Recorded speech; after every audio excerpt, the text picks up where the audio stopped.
Queridos, graça e paz. Você está feliz por estar aqui? Eu também estou bastante feliz, mas também cansado por muitas atividades ao longo da semana. Sinto isso na minha voz. Eu espero que o Senhor nos dê uma oportunidade rica em aprender e ouvir a sua palavra. Mas enfim, eu estou feliz, queridos, por estar aqui com vocês, por esta oportunidade. Agora eu queria que você abrisse a sua Bíblia comigo no livro de Gálatas. Nós estamos estudando a carta que Paulo escreveu aos Gálatas. Começamos há 2 semanas. Hoje estamos entrando para a terceira mensagem da série. Hoje nós vamos ao capítulo de número 2 de Gálatas. Estudamos o 1 nas últimas semanas e hoje entramos no capítulo 2. Como eu disse, eu estou muito feliz, queridos, pelo aniversário de Sofia, pelo aniversário de Sabrina, pelo aniversário de casamento. E como parte da nossa celebração, nós fizemos uma festinha para a Sofia na escola, entre os coleguinhas. Ela amou e eu também amei. Foi bem mais em conta. Louvei a Deus por esta oportunidade. Fica a dica para os pais. Mas foi uma bênção ver a alegria de Sofia brincando com os coleguinhas, mas teve um momento que apertou o meu coração. A tia chamou as meninas para tirar foto. Venham todas tirar foto com Sofia. Todo mundo correu, a meninada e tal. De repente ela chamou os meninos. E aí os meninos correram para cima de Sofia e um deles a abraçou forte. E eu olhei para aquilo e gritei, brincando, mas toda brincadeira tem um fundo de verdade. Sai daí, menino! E aí ele olhou assustado para mim e a professora disse: pai, é só uma brincadeira. Eu falei: não, eu estou só brincando também. Cheguei em casa, tem uma mensagem no celular de Sabrina. Era a mãe do abençoado. Olha, ele chegou em casa radiante, feliz da vida, porque Sofia deu um beijo na bochecha dele. Pense numa prova, meu irmão. Estou esperando o dia de amanhã para olhar nos olhos dele outra vez e ter uma conversa de homem para homem. Esse episódio me fez lembrar um outro. Com Beatriz, a minha mais velha, quando ela tinha 1 ano e meio, nós saímos para procurar escola, E aí fomos a várias escolas perto de casa e paramos em uma delas e soltamos Bia para brincar no parquinho enquanto conversávamos com a professora. Professora falando sobre a proposta da escola, aquela coisa toda, tentando vender a escola. De repente eu só escuto os gritos. Pai, pai! Quando eu me virei, eu vi uma cena terrível. Estava lá um menininho agarrando Bia pelos braços e com um biquinho assim, ó. Eu quero dar um beijo nela, tia! Eu saí correndo em disparada para defendê-la, arranquei Bia dos seus braços, trouxe para perto, e a tia percebeu, o meu desespero, e disse: pai, não se preocupe não, fulaninho aí é muito carinhoso com as menininhas, ele ama beijar as menininhas. Aí eu disse: tia, com todo o respeito, que ele beije a mãe dele, minha filha, beijo eu, pelo menos por agora, gente? Uma coisa é certa, eu saí da escola convicto. Esta não é a escola de Beatriz. Por que corri para defendê-la? Porque meu coração apertou quando eu vi a presença de um menino perto de Sofia. Porque elas me são muito valiosas. Elas são muito preciosas para mim. E o instinto me lança em sua defesa. Geralmente é assim. Nós defendemos o que nos é importante. Nós lutamos pelo que é precioso para o nosso coração. Um pai defende o seu trabalho para trazer comida ao lar. Uma mãe defende os seus filhos de tudo o que ela pode. Um torcedor defende o seu time. Um exército defende o seu país. E o cristão? O que o cristão defende? O cristão defende o Evangelho de Jesus Cristo. Amém, queridos? Você estaria disposto a defender o Evangelho? Você estaria disposto a viver pela defesa do Evangelho? a morrer pela defesa do Evangelho. William Tyndale foi um homem que viveu e morreu pela defesa do Evangelho. Por não receber a autorização do rei da Inglaterra para a tradução da Bíblia para o inglês, ele fugiu, primeiro para a Alemanha, depois para a Holanda, onde viveu como exilado por 12 anos, durante os quais, em exílio, ele traduziu o Novo Testamento do grego para o inglês e grande parte do Antigo Testamento. Não chegou a concluir o Antigo Testamento porque foi traído, preso e queimado vivo numa praça pública. E a pergunta que eu faço é: por quê? Por que alguém morre aos 42 anos preso a uma estaca, queimado vivo? Por que alguém foge do seu país para traduzir a Bíblia? Por que ficar conhecido na história da igreja como o homem de uma tecla só? Quero traduzir a Bíblia para o inglês. A história conta que, lendo o Novo Testamento grego, ele descobriu que o homem estava preso, era cego e se encontrava condenado por seus pecados. Descobriu ainda que Deus agiu em Jesus Cristo para salvar o homem desta condenação. E aí, usando suas próprias palavras, a Bíblia deve ser traduzida para promover o evangelho libertador de Jesus Cristo. Ele viveu e morreu em defesa do evangelho. Você estaria disposto a viver o mesmo?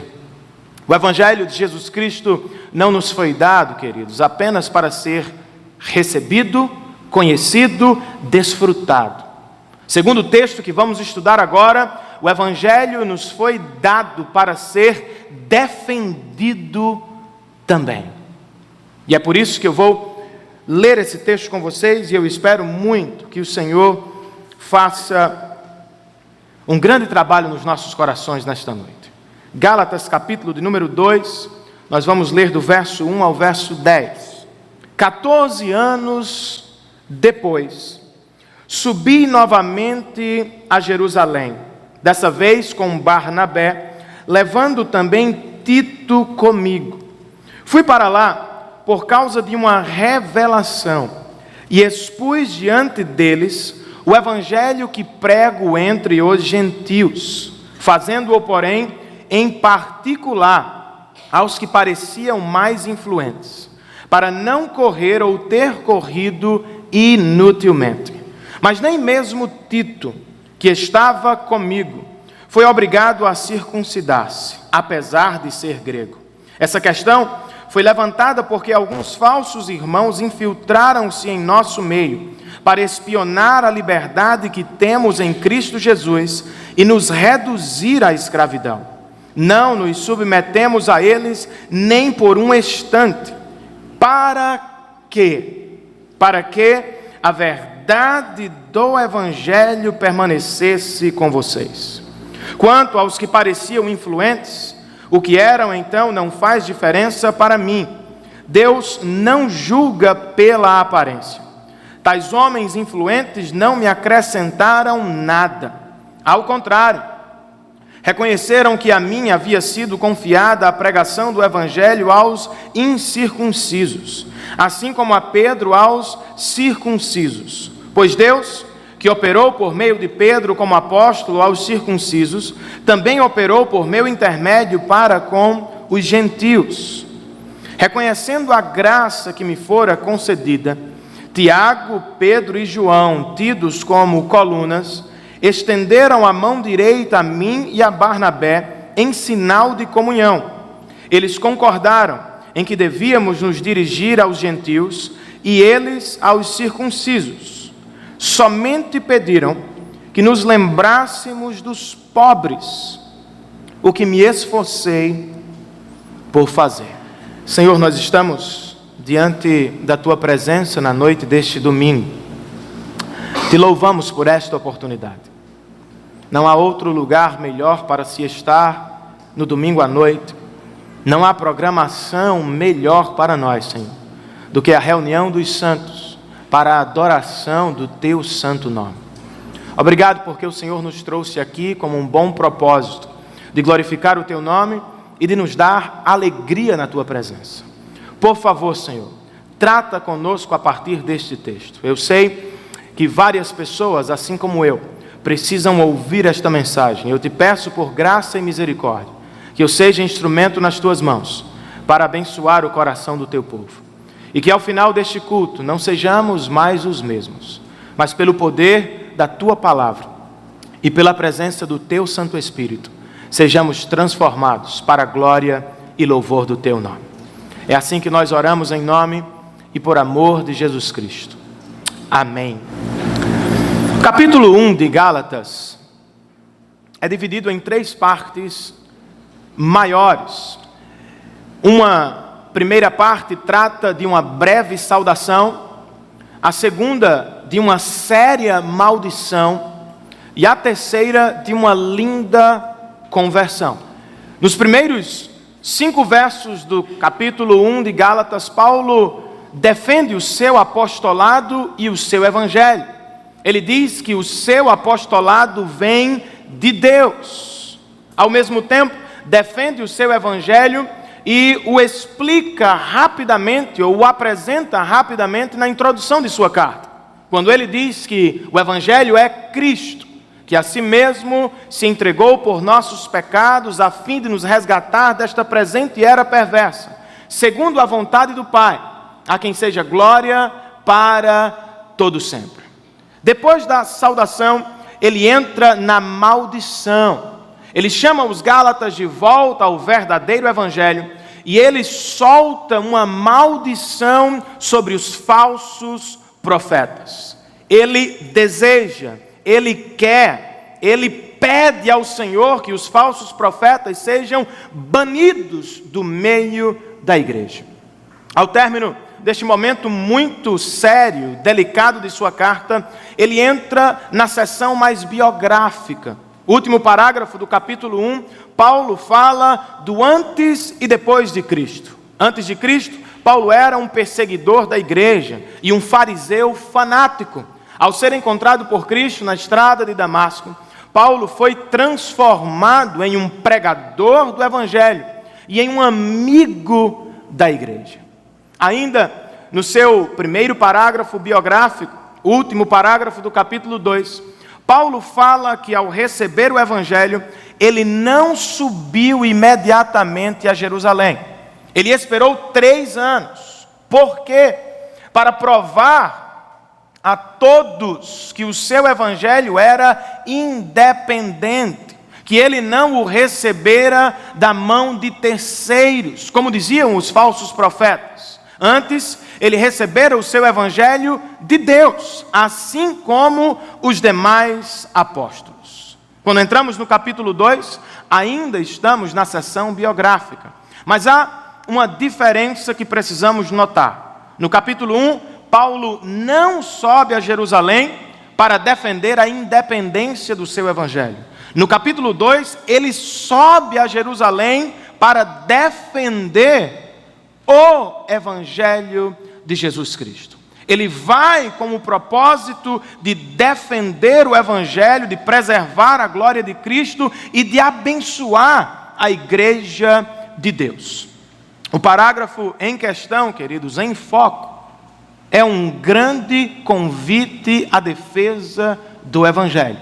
Segundo o apóstolo Paulo, inspirado por Deus, o cristão não deve apenas receber ou desfrutar dos benefícios do evangelho. Em algum momento, ele vai defender o evangelho precioso de Jesus Cristo. Mais precisamente, o que ele defende? Como podemos defender o evangelho de Jesus Cristo, ou o que o torna tão precioso que merece a nossa defesa? Ao longo deste parágrafo, Paulo nos diz o que devemos defender do evangelho, custe o que custar.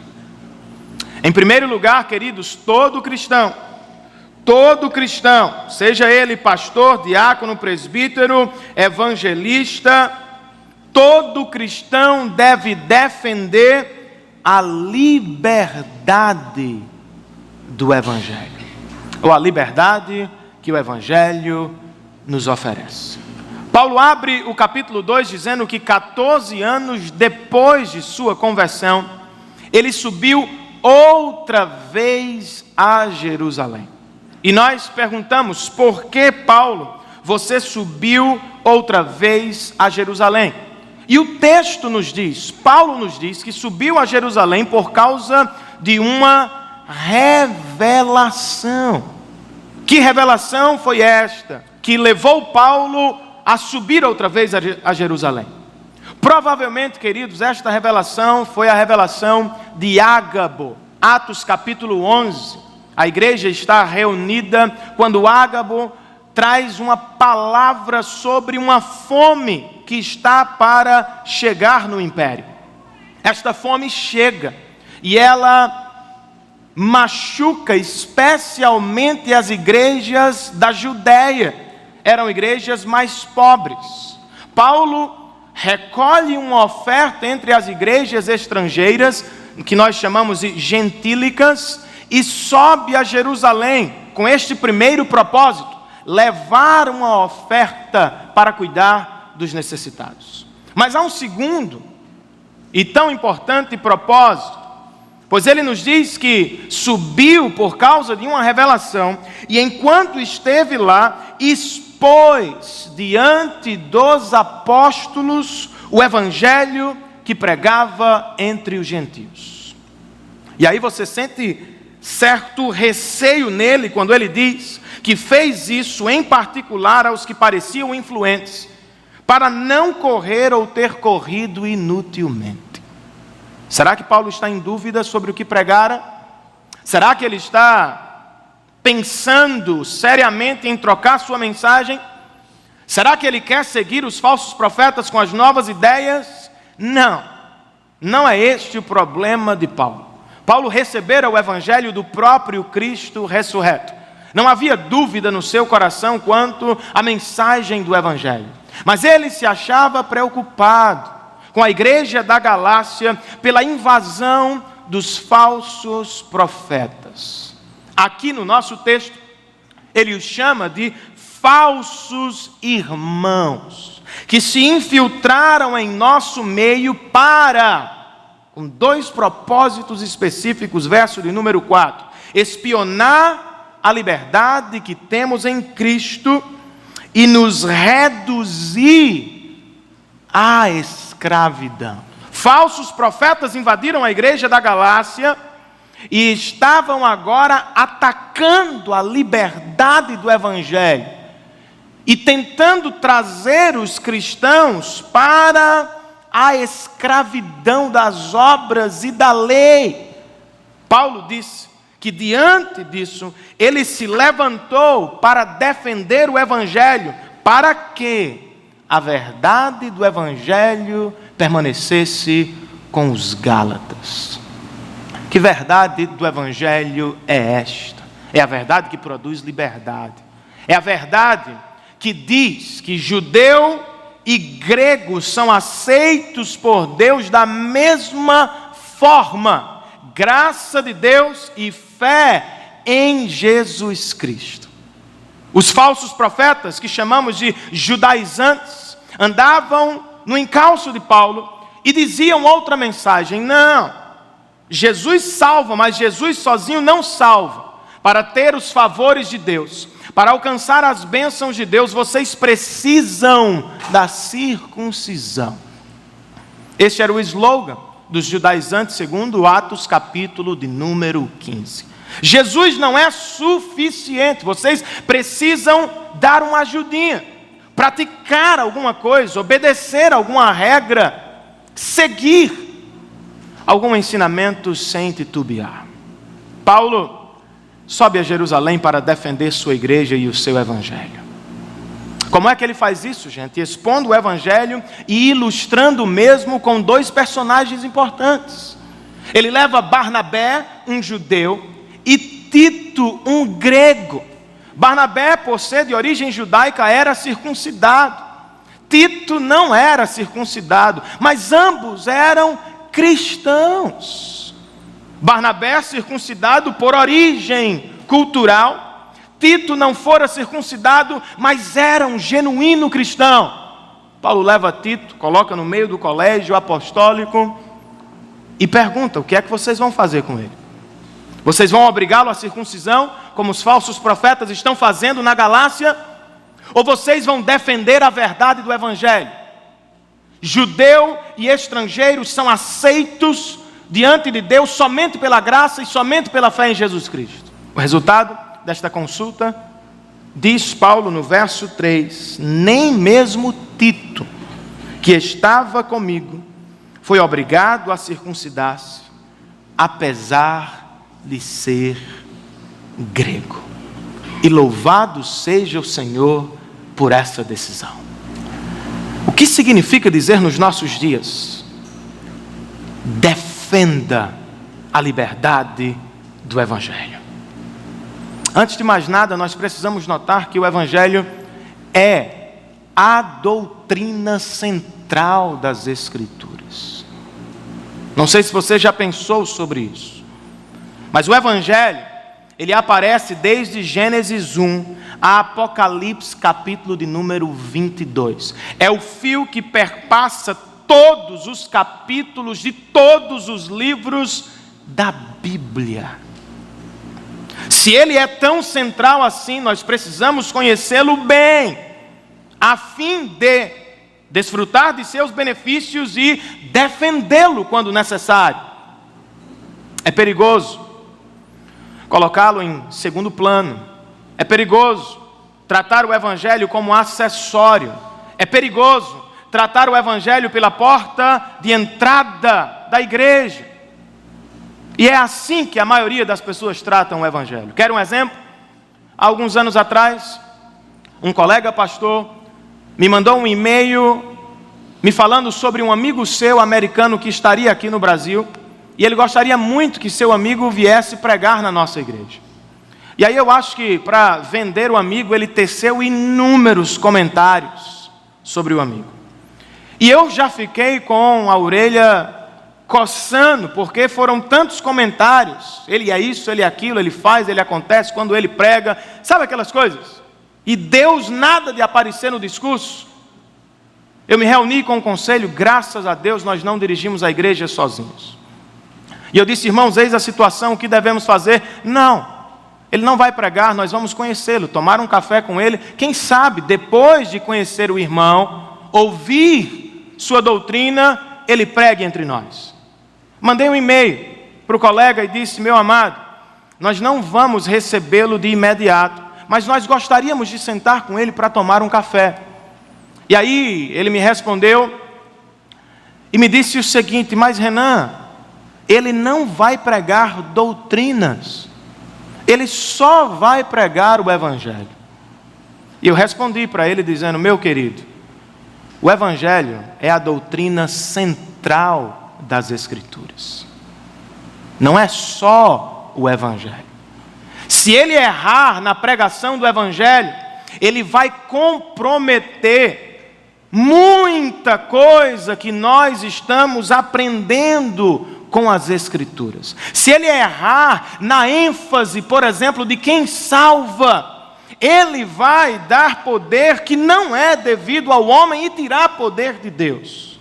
O Evangelho, queridos, ele é central, ele é uma verdade, e esta verdade precisa ser defendida. Nós não podemos, por tolerância, desrespeitar o Evangelho. Com a vontade de agradar a todos, maquiar o Evangelho, machucar o Evangelho. O Evangelho é a verdade de Deus, e por isso ele deve ser proclamado como tal e defendido quando necessário. Como é que nós podemos defender a liberdade do Evangelho, queridos? Um outro aspecto desta defesa: os falsos profetas estavam na igreja da Galácia, dizendo Cristo mais alguma coisa, Cristo mais a circuncisão, Cristo mais isso, Cristo mais aquilo. Se vocês não tiverem a circuncisão, vocês não terão as bênçãos do Senhor sobre vocês. Os tempos mudam, mas o diabo permanece o mesmo com seus enganos. Hoje não é mais a circuncisão, mas é o copo d'água em cima da televisão.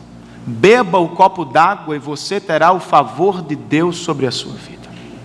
Participe da corrente tal e todas as portas vão se abrir para você.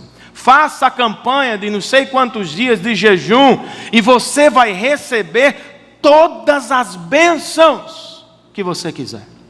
Estou falando alguma mentira, gente? Qual é o problema? O problema é que isso é completamente contrário ao Evangelho.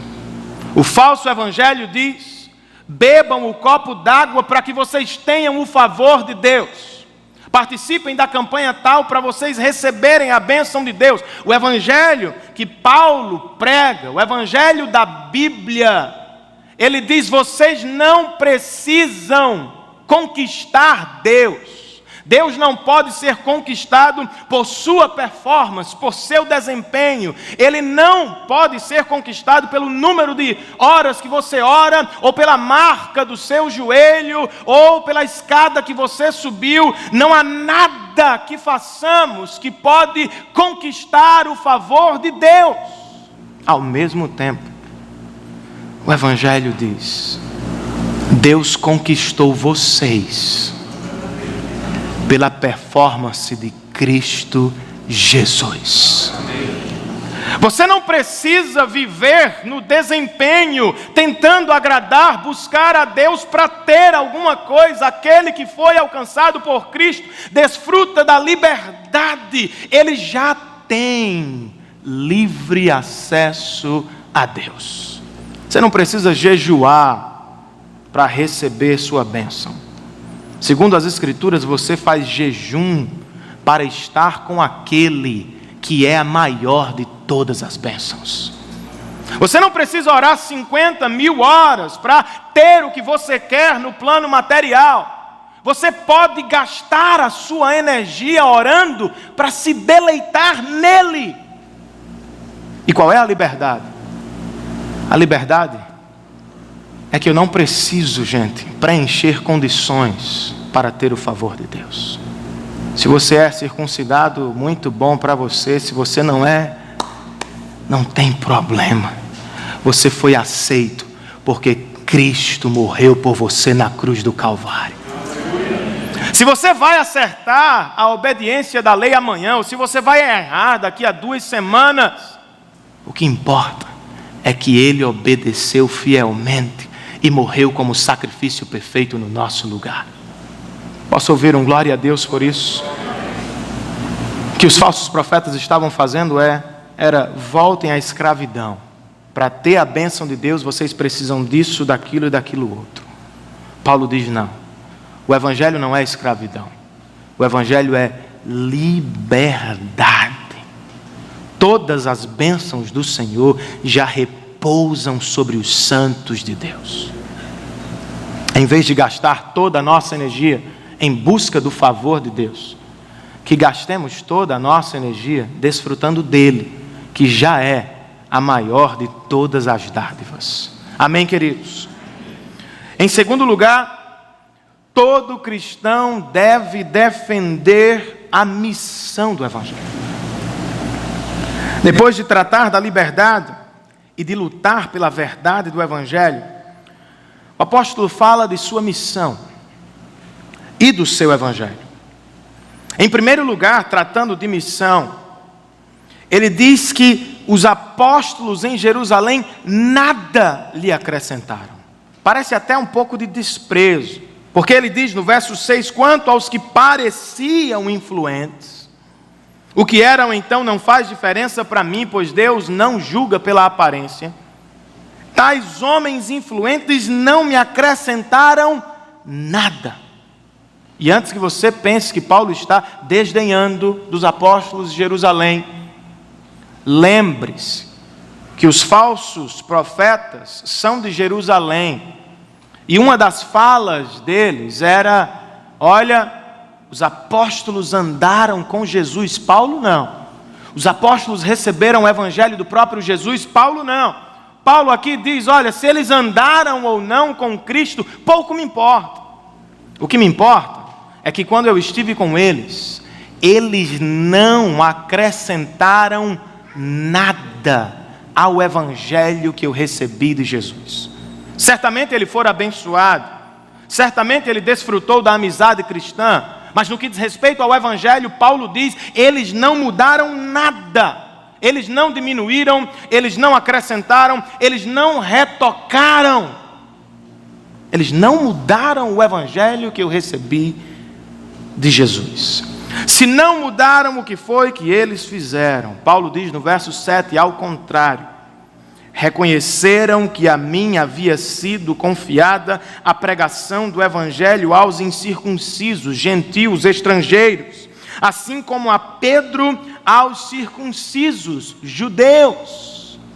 Aqui nós temos um único evangelho, uma única missão e duas formas de evangelização. Nós temos uma única missão, Paulo prega, Pedro prega. O que Paulo prega, o evangelho que recebeu de Jesus. O que Pedro prega, o evangelho que recebeu de Jesus. Um mesmo evangelho, uma mesma missão. Mas um prega aos gentios, estrangeiros. E o outro prega aos judeus que estão na Judeia. Um mesmo evangelho, uma mesma missão. Mas diversidade no chamado, nos dons e nos talentos. Um prega usando determinado tipo de roupa, outro prega com outro tipo de roupa. Um prega usando a linguagem do Antigo Testamento, porque o judeu conhece. Outro prega sem uma linguagem cheia de textos bíblicos, porque os outros não conhecem. Um mesmo evangelho, uma mesma missão, mas a evangelização pode ser diferente. E é interessante que Paulo diz, embora nossa evangelização não seja igual, o fruto dela vem do mesmo lugar. Pois ele diz, pois Deus, que operou por meio de Pedro como apóstolo aos circuncisos, também operou por meu intermédio para com os gentios. Pregamos o mesmo evangelho, temos a mesma missão, mas pregamos em lugares e para pessoas diferentes. Mas no final das contas, é Deus quem opera através de Pedro, e é Deus quem opera através de mim. O resultado pertence a Ele, bem como a glória da evangelização. Paulo diz aos Gálatas, nós entendemos a nossa missão, nós entendemos o nosso evangelho, mas nós entendemos a diversidade da evangelização, estamos unidos pela causa do evangelho. E aí, qual é a implicação disso para nós, gente? Eu quero apontar dois extremos que são problemáticos quando o assunto é evangelização. No âmago da questão está uma palavra chamada contextualização. Num polo, você tem os que, a título de contextualizar o evangelho, maculam o evangelho. Atacam a sua essência porque querem alcançar as pessoas. Um exemplo deste extremo. Eu quero falar o evangelho aos intelectuais. Então, se eles não acreditam em milagres, eu vou retirar os milagres da Bíblia. Isso aconteceu, isso acontece. Não, eu quero evangelizar e eu quero ganhar pessoas para Cristo, mas os homens não gostam de ouvir que são pecadores e que estão condenados, então eu não vou falar disso. Só vou falar de amor, não vou falar de justiça, só vou falar de graça, não falarei de acerto de contas. Mas eu quero contextualizar o evangelho. Eu não posso adaptar a mensagem do evangelho. Ela é única e inalterável. Eu posso adaptar a entrega dela. Eu posso adaptar a linguagem pela qual vou entregá-la. Mas eu não posso subtrair, acrescentar, retocar a mensagem do evangelho. Se você tirar, por exemplo, os milagres, você vai estar mexendo com o âmago da nossa salvação. Pois o que foi aquilo que Deus fez por nós na cruz do Calvário? Senão o maior milagre da história. Deus se fazendo homem para salvar o homem de Deus. Se você tira os milagres da Bíblia e diz, não, ele não abriu o mar vermelho, ele não fez aquilo, ele não fez aquilo outro, você está dizendo, então, Cristo não nasceu de uma virgem, Cristo não teve uma vida perfeita, Cristo não ressuscitou dos mortos, e se ele não nasceu de uma virgem, se ele não teve uma vida perfeita, se ele não ressuscitou, não temos salvação. Se você tira o pecado, se você tira a condenação, se você tira a lei, você ofusca a graça de Deus. Mas se você prega o Evangelho e começa com a lei e com o pecado, você prepara o pecador para ver a graça de Deus ainda melhor. Eu sou um pecador. Eu estou condenado diante de um Deus santo porque cometi inúmeros pecados. Eu não tenho o que fazer para conquistar a minha salvação. Estou perdido. De repente, um pregador do Evangelho se levanta e diz, de fato você está perdido. Mas maravilhe-se, porque o Deus que estava para julgar você, julgou a si mesmo na cruz do Calvário, e por misericórdia e graça, salvou você. O pecado, a lei, nos carregam para o Salvador, nos preparam para o Salvador, criam em nós a necessidade do Salvador. Eu não posso cortar o Evangelho, mutilar o Evangelho. Do outro lado do polo, há o perigo dos que não querem contextualizar de forma alguma. Não querem adaptar a entrega do Evangelho. O Evangelho só pode ser pregado com aquele vocabulário. O Evangelho só pode ser pregado com aquele tipo de roupa. O Evangelho só pode ser pregado a esta hora do dia. O Evangelho só pode ser pregado desta forma. E aí nós criamos dois problemas. Um deles, fechamos as portas da comunicação do Evangelho para pessoas que circulam num ambiente não religioso. Fechamos as portas, não criamos pontes ao coração das pessoas. Segundo problema, talvez mais sério, nós criamos uma espécie de legalismo. Nós dizemos às pessoas que estão fora que para serem aceitas pelo Deus verdadeiro, elas precisam se reformar externamente. Entrar na caixinha da nossa denominação, entrar na caixinha da nossa igreja, precisa ter linguagem tal, precisa se vestir assim, precisa caminhar assim, precisa de um monte de coisa que você não encontra nas Escrituras. Você não encontra apoio para essas ideias nas Escrituras, pelo contrário. Quando Jesus resolveu nos salvar, Ele se mudou de endereço. Ele deixou o seu trono de glória e veio habitar no meio dos homens pecadores. Ele não estava entre os homens falando uma língua angelical. Ele falava a língua do povo. Ele não se vestia como um príncipe, um rei ou um imperador. Ele era tão comum que quando Judas o traiu, precisou de um beijo para que os soldados o reconhecessem.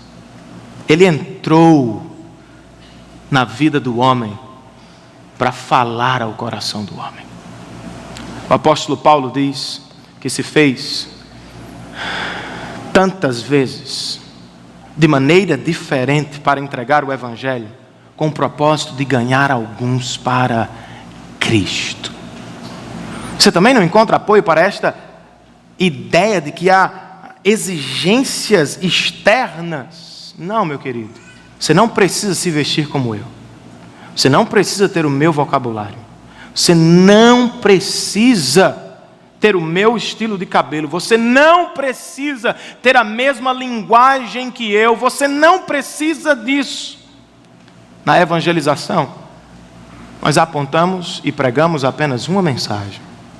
Só Jesus Cristo salva. E isso nos basta. Amém, queridos? Uma mesma missão, um mesmo evangelho, diferente evangelização. E por fim, todo cristão deve defender a unidade do evangelho. Você não precisa fazer mais nada para ser aceito por Deus. Apenas depositar fé em Jesus Cristo. Entrar na sua presença, você está aceito. Para todos sempre louvado seja o seu nome. Precisamos defender a missão do evangelho, um único evangelho, uma única mensagem, mas diferentes formas de entregá-la. Antes de entrar neste terceiro ponto, eu me lembro de Charles Spurgeon, príncipe dos pregadores da Inglaterra. Estava construindo uma grande igreja em Londres, chamada Tabernáculo Metropolitano. E quando inaugurou, recebeu uma visita de irmãos americanos, e entre eles estava um que foi aos Estados Unidos e retornou 20 anos depois. 20 anos depois. E aí, ao término do culto, foi conversar com o pastor Spurgeon. E no gabinete disse: Spurgeon, eu estive aqui há 20 anos atrás, quando você estava inaugurando a igreja. E a impressão que eu tive hoje é que você continua pregando a mesma mensagem. Nada mudou. E Spurgeon disse: meu querido, eu espero que você nos visite outra vez em 20 anos. E eu espero que ao voltar, eu esteja pregando a mesma mensagem. Quer o pregador esteja em Gênesis, Isaías, Mateus ou Apocalipse, a única grande mensagem de Deus é o Evangelho, a boa notícia de que através de Cristo o homem pode ser amigo de Deus. E esta mensagem tem aplicação para toda a nossa vida. Terceiro e último ponto, queridos, todo cristão deve defender a unidade do Evangelho. Quando Paulo defende a liberdade, ele está defendendo a unidade. Quando ele defende a liberdade, judeus e gentios podem se aproximar de Deus por uma única porta. Ele está defendendo a unidade da salvação. Não há duas formas de salvação. Não, o judeu é pela obediência, o gentio é pela graça. Sempre foi pela graça. A lei nunca existiu para dar salvação a ninguém. Desde Gênesis 1, quando Deus disse: e haja luz, tudo isso é graça. Até o dia que Ele voltar e nos levar para o grande casamento com Ele. Tudo é graça. Quando defende a liberdade, ele está defendendo a unidade. Os dois são salvos da mesma maneira. Só há uma mensagem. Quando defende a sua missão, ele está defendendo a unidade. Há um só evangelho, uma só missão, diferentes formas de apresentação, mas há uma unidade. Pedro e Paulo pregam a mesma mensagem, o mesmo evangelho, carregam a mesma missão. Mas de repente, e é por isso que ele diz no verso 9, reconhecendo a graça que me fora concedida.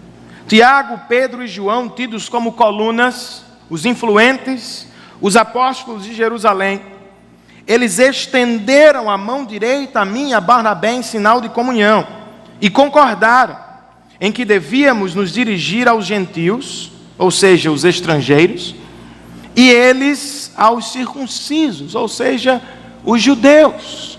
Eles estenderam a destra e disseram: estamos em comunhão, temos a mesma missão, o mesmo evangelho, diferente evangelização. Mas de repente ele acrescenta algo no texto que tem tudo a ver com unidade, mas que talvez passe desapercebido. Ele termina o texto dizendo que recebeu um pedido. Veja bem, os apóstolos de Jerusalém não acrescentaram ao evangelho de Paulo. Eles não disseram: Paulo, pregue o evangelho e a circuncisão. Não, eles disseram: seu evangelho é o evangelho. Seu evangelho vem de Deus, foi dado por Cristo, não há nada a acrescentar. Mas eles fizeram um pedido, e o pedido foi: somente pediram que nos lembrássemos dos pobres, o que me esforcei por fazer. E aí você vai se lembrar que Paulo subiu em resposta à revelação da fome. Ele já está ali para ajudar na causa dos pobres. Mas por que eles fazem este pedido? E por que Paulo e eu e você devemos atender? Timothy Keller, comentando o texto, apresenta duas razões, uma particular e outra geral. A particular é a fome da Judeia. Há uma necessidade pontual nas igrejas da Judeia, e as igrejas estrangeiras aparentemente têm mais recursos. Eles precisam ajudar as igrejas mais carentes. A razão geral, queridos, é que o cuidado com os pobres é uma constante nas Escrituras. Você vai perceber na organização da nação de Israel o cuidado de Deus com o órfão, com o pobre, com a viúva e com o estrangeiro. Você vai perceber nas profecias dos profetas a indignação deles, porque os judeus haviam se esquecido dos menos favorecidos. Você vai ver o cuidado de Jesus com os pobres. Por exemplo, quando João Batista duvidou ou questionou a sua messianidade, ele enviou uma resposta e disse: digam a João o que vocês estão vendo. Pessoas estão sendo curadas e o evangelho de Deus está sendo pregado aos pobres. Mais à frente, falando sobre as marcas da verdadeira salvação, ele disse que os seus cuidariam dos menos favorecidos. Ele é o maior exemplo disso. Ele é o maior exemplo do cuidado com os pobres. Sendo ele eternamente rico em glória e majestade, ele deixou os céus e veio habitar entre os pobres. Escrevendo aos Coríntios, Paulo diz que ele, o rico, se fez pobre para tornar os pobres ricos para com Deus. O princípio por trás disso é: as igrejas mais ricas estendem a mão para as igrejas mais pobres. Unidade no evangelho que pregam. Só há uma porta de entrada na presença de Deus, e ela chama-se Jesus Cristo e nada mais. Unidade na pregação do evangelho, ou na missão de pregar o evangelho, e unidade no cuidado com os menos favorecidos. Quando é que a nossa igreja vai se unir a outras igrejas da nossa denominação ou de outras denominações? Quando o assunto for a missão do evangelho, tenha certeza, nós estaremos juntos. Quer um exemplo disso? O projeto da Juvep, que anualmente participamos. Por que nós vamos? Porque estamos unidos por uma missão. Centenas de pessoas de todas as partes do Brasil estão ali, de várias igrejas diferentes. Mas durante aquele mês de missões, não há muita discussão sobre as particularidades desta ou daquela igreja. Todos estão reunidos e unidos em torno de uma mesma missão: pregar o evangelho de Jesus Cristo aos que vivem no sertão do Nordeste. Um outro exemplo, queridos, disso é o que nós vivemos no ano passado e retrasado. Uma igreja batista estava sofrendo no interior de Pernambuco, sem pastor e com o templo inacabado. Alguns irmãos da nossa igreja tomaram conhecimento e se envolveram com esta igreja. Eu tenho para mim que se não tivessem feito isso, talvez ela estivesse hoje fechada e sem vida. Porque quando chegamos, alguns irmãos já haviam deixado a igreja. O templo estava inacabado. O que fizemos?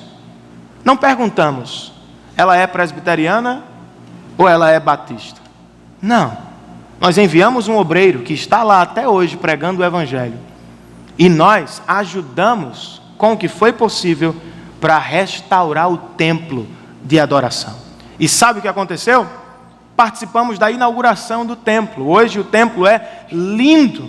Tem um pastor pregando o evangelho e a igreja vai bem, para a glória de Deus. Estamos unidos, independente da placa. pela missão do Evangelho. A cada terceiro domingo, nós damos uma força a uma igreja que está em plantação aqui em João Pessoa. A Igreja Presbiteriana do Miramar, pastoreada por André Gomes. Ele está iniciando, e como qualquer igreja nos seus primeiros passos precisa de ajuda. Hoje nós temos alguém pregando lá e alguém fazendo louvor. Todo terceiro domingo do mês nós vamos para lá. A igreja não é a nossa congregação. Ela não é a nossa igreja local. Ele não é membro da nossa igreja. Os irmãos da igreja lá não são membros daqui. Nós deslocamos uma família para estar lá. Por que fazemos isso? Porque estamos unidos na missão de proclamar o Evangelho de Jesus Cristo. Mas isso vai além da missão. Como vimos, há um aspecto financeiro também. Cuidado com os pobres. É por isso que temos um trabalho na comunidade dos IPs. É por isso que 3 sextas-feiras estamos lá embaixo e uma sexta-feira estamos aqui, ora ofertando jantar, ora ofertando café. E uma vez por mês uma cesta básica. Vocês acham que resolve o problema deles? Uma sopa por semana, uma cesta básica por mês? Não, não resolve. Mas por que fazemos? Porque o pão que nós damos é uma ilustração do pão que desceu dos céus. A sopa que entregamos é uma foto da água que pode saciar a vida do pecador, quer ele seja rico ou pobre, para sempre. Mas não é cuidado com o pobre apenas no que diz respeito ao aspecto geral. Paulo aqui trata de algo específico. Cuidado com uma igreja pobre. Cuidado com uma igreja em missão. Cuidado com uma igreja que está sendo plantada. Aqui é uma boa razão pela qual trabalhar e ganhar mais. Um jovem me procurou há algum tempo atrás e disse: pastor, eu recebi uma oferta de trabalho melhor do que a que eu tenho. E eu disse: por que você quer ir? Ele disse: eu quero ir porque vai ser melhor para mim, vai ser melhor para minha família. Eu disse: que seja melhor para o reino de Deus também. Aqui há uma boa razão pela qual conquistar um aumento, avançar na carreira profissional. É claro que podemos desfrutar dos nossos recursos, mas não podemos só desfrutar deles. Eles vêm de Deus, e o sonho de Deus é mais do que tornar o seu sonho possível. O sonho de Deus é alcançar pessoas de todas as tribos, línguas, povos e nações. Você se alistou ao ser encontrado por Cristo para fazer parte de um exército que alcança o mundo. Então que o Espírito do Senhor ministre ao nosso coração. Quanto temos investido em missões? Quanto do nosso dinheiro, gente, colocamos aos pés do Senhor e devotamos ao avanço do seu reino? Por que não fazemos mais? Há igrejas que precisamos plantar. O Evangelho precisa ser proclamado e defendido. Obreiros precisam ser sustentados. Mas eu e você precisamos colocar o nosso dinheiro a serviço do reino de Deus. Mas só um alerta final. A unidade da igreja tem limites. Eu queria que você percebesse isso. Paulo subiu a Jerusalém para defender o Evangelho. E a unidade também, mas a unidade do povo de Deus, não a unidade do povo de Deus e o falso evangelho e os falsos profetas. Ele recebeu a destra da comunhão dos apóstolos, mas ele também expulsou os falsos apóstolos da igreja. Ele subiu a Jerusalém por isso. Qual é o limite do evangelho, gente? Da unidade do evangelho? O próprio evangelho. Nós não estenderemos a destra da comunhão para quem não prega o evangelho e diz pregar. Nós não estenderemos a destra da comunhão para uma igreja que vive para si mesma e que só pensa em si e que não leva em consideração a missão. Nós não estenderemos a destra da unidade para qualquer pessoa que se diga cristã, ou que diga ter um trabalho missionário, ou que diga fazer uma obra em qualquer lugar que seja. Quantas pessoas você já não ouviu falar que não fazem o que dizem fazer. Nós estenderemos a destra da comunhão, como temos feito, para os amados irmãos que amam o Evangelho e a causa do Evangelho. A unidade não pode ser vivida em detrimento do Evangelho. Não, vamos, está tudo bem. O irmão pensa bem diferente, mas está tudo bem. Quando ele está pregando uma falsa mensagem, não está tudo bem. Não pode haver unidade. Eu preciso proclamar o Evangelho para esta pessoa. E não apertar a mão dele e dizer, estamos certos, kids, somos da mesma família. Com todo respeito aos católicos presentes. Estive numa cerimônia semana passada, preguei o Evangelho e havia a presença de um padre que também trouxe uma palavra. E ao término, minhas filhas, aproveitem, gente. Todo tempo é tempo de ensinar a palavra de Deus aos nossos filhos. Minhas filhas estavam na frente. Quando terminou, disse, pai, o que é o padre? O padre é o pastor da igreja católica? Falei, mais ou menos, filha. Mas a igreja católica é a mesma? Eu disse, não, filha, não é a mesma igreja. Por que não? Porque a mensagem é diferente. Eu disse, filha, a Bíblia só tem um evangelho, uma mensagem. Eu não preciso alterar, acrescentar, subtrair. A grande diferença entre nós e eles é que ao longo da história tomaram as palavras de algumas pessoas importantes e as colocaram lado a lado com a Bíblia. Acrescentaram a Bíblia, mandaram na Bíblia. Nós não temos esse poder. Filha, só tem um evangelho e ele está revelado aqui. Amém, queridos?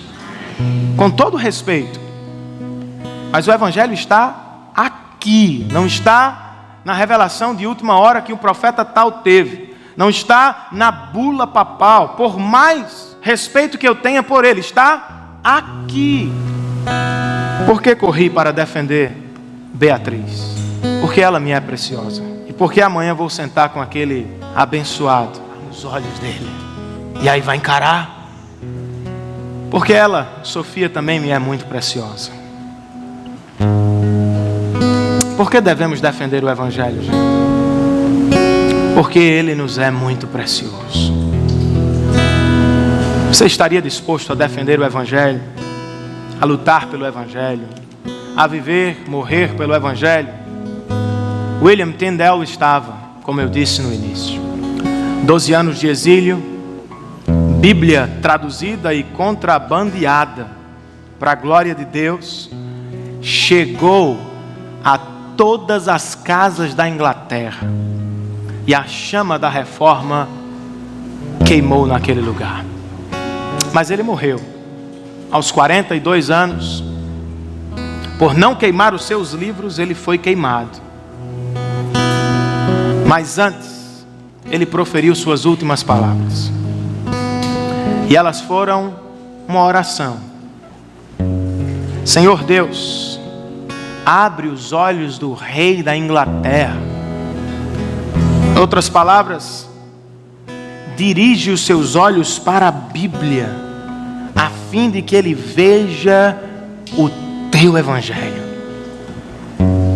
Quero terminar dizendo que eu vou fazer 2 orações. Por mim, por você, que você também as faça. Eu quero ter a coragem de Paulo. Eu quero ter a coragem de William Tyndale, de defender o Evangelho, custe o que custar. Se alinhar com Cristo, irmãos, é receber as melhores dádivas do universo, mas é também entrar no caminho do Calvário, é carregar uma cruz, é sofrer, é padecer muitas vezes, é dividir, é machucar, ser machucado pela causa do Evangelho. Então que Deus nos dê coragem, que o Evangelho nos seja tão precioso, que levantemos a sua bandeira no trabalho, mesmo que isso nos custe algo.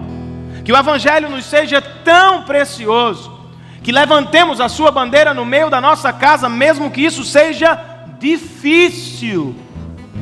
que o Evangelho nos seja tão precioso, que coloquemos diante de Deus os nossos recursos para a manutenção dos seus obreiros e para o avanço do seu reino. Mas eu vou fazer outra oração. A semelhança de William Tyndale, eu vou pedir ao Senhor: abra os meus olhos para que eu veja as maravilhas da tua palavra. Abra os olhos dos meus irmãos, Senhor, para que eles não passem um dia sequer sem abrir, ler e se deleitar na tua palavra. Abre os olhos do nosso coração, Senhor, para que desfrutemos da tua voz, que ela nos seja mais preciosa do que o café, do que o almoço, do que o jantar. E abre, se porventura for a tua vontade, os olhos daqueles que ainda não viram a glória de Deus na face de Cristo. Você quer fazer estas orações comigo? Fiquemos de pé na presença do Senhor.